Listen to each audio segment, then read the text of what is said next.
Hi, I'm Reed Pettengill. I'm here at Durastill in Kansas City, Missouri. This is how you receive your distiller. It is in 2 boxes, and I'm going to show you how to unpackage it. It's in 2 boxes so it doesn't get damaged in any way. I've never seen one damaged yet. So when you order your distiller, it comes to your home. This is how it comes. Now, if you've ordered a 30H or a 30J or a 46C, they're all the same box. They're all the same dimensions, and this is all the only way they're packaged. We'll open the outside box and undo it. You raise it up and get this flap underneath. And you tip it up. When you get it to this position, you just lift the top box off, and you'll see that it's got another box underneath it, just like the top one, except it fits inside of it. You get that off and set that aside. And you'll see on the box arrows that say this side up. Well, that's good and fine while you're shipping it, but while you're undoing it, I always like to flip it so it says this side up is down, and I open the bottom. And I do that because it's so well taped inside there and suspended in that box that it's hard to get out from the top. But it's really easy to get out from the bottom, so I'll show you how you do that. You just do it exactly the same way as we did before. And you flip all the sides back down. You tip it like that, and then you tip it so it says this side up.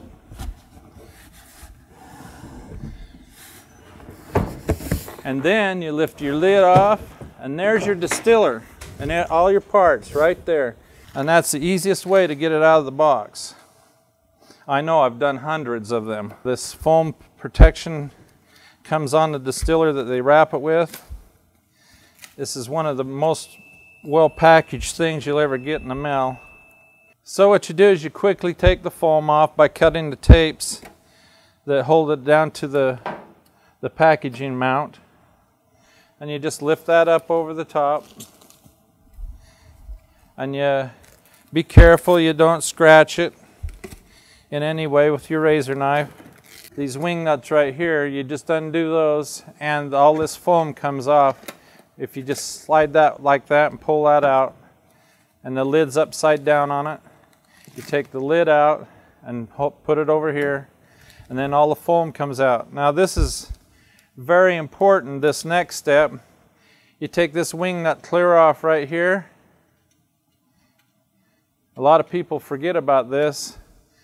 There's a piece of cardboard down in there holding the float from bouncing around during shipping.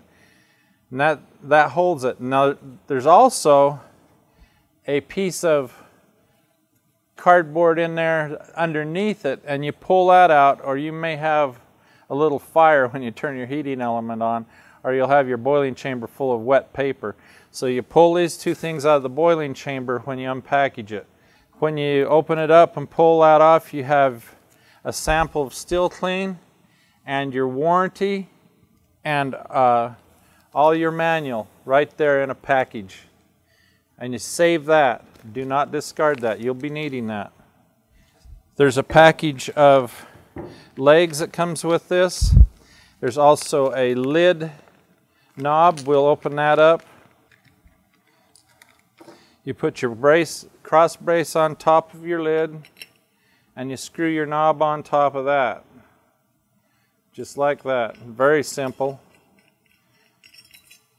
You put your wing nut back on the top. You don't have to have the wing nuts clear off to put the lid on, because the lid goes down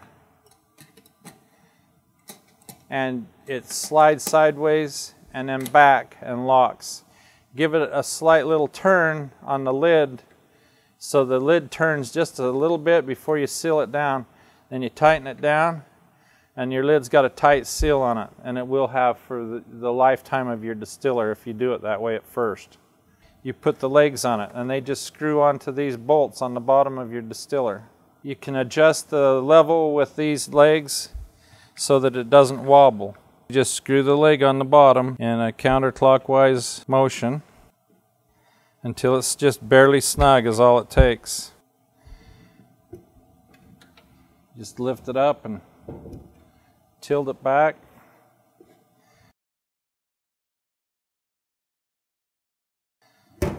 Now you have your distiller out of the box with the legs on it. Okay, there's also a post filter kit, and you open it up and you pull out the post filter, and this is where the post filter goes, is in between the distiller and the tank, if there was a tank here. This tube goes from the distiller to the filter, and these two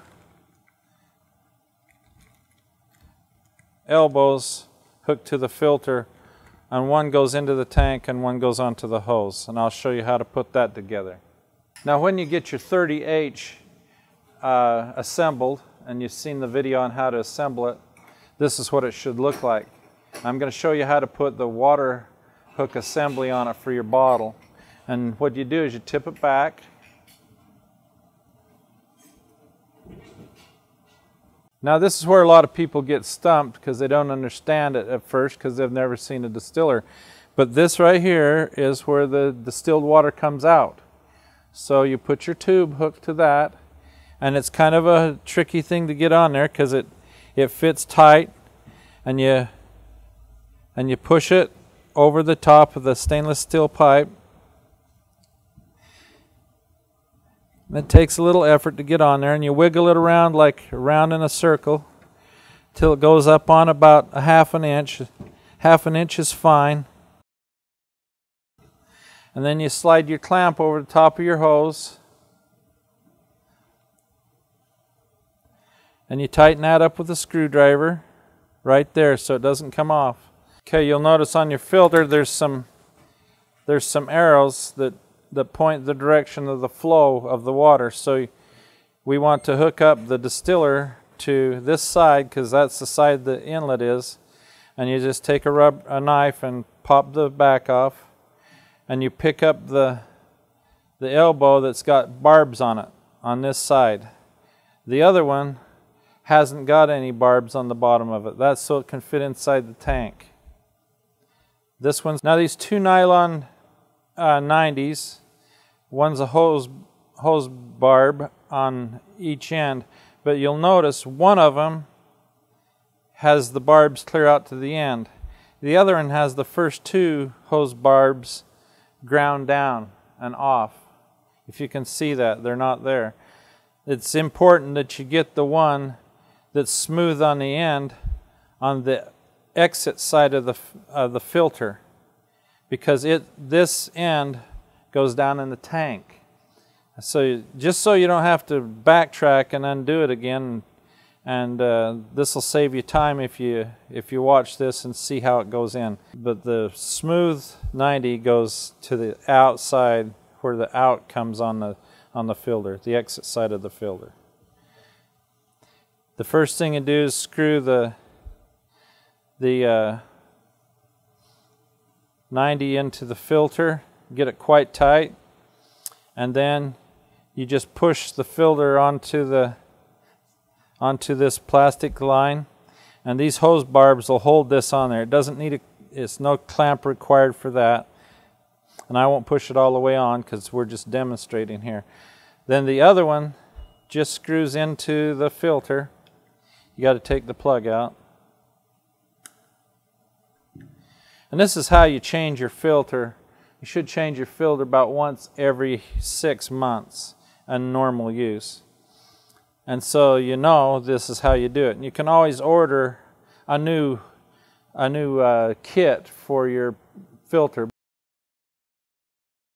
And your other hose with the bottle hook on it. Your other hose hooks to the other end of your elbow, or your filter coming out, and it slides on to that elbow. So what you have and end up with is a inline filter, post filter. You tip your distiller forward,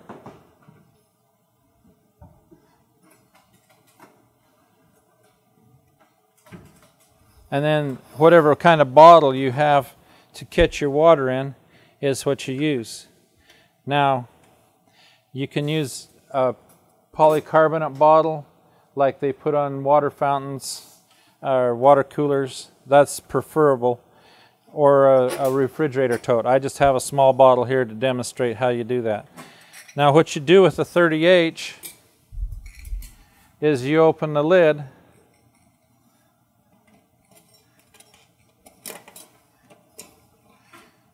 and you pour 1.5 gallons of water in it, and it should start. The float will raise up and it'll turn on.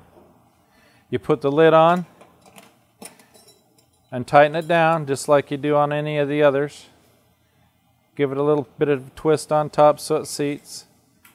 When that 1.5 gallons of water is boiled out, the distiller automatically shuts off, and you'll have 1.5 gallons of water in your bottle on the floor.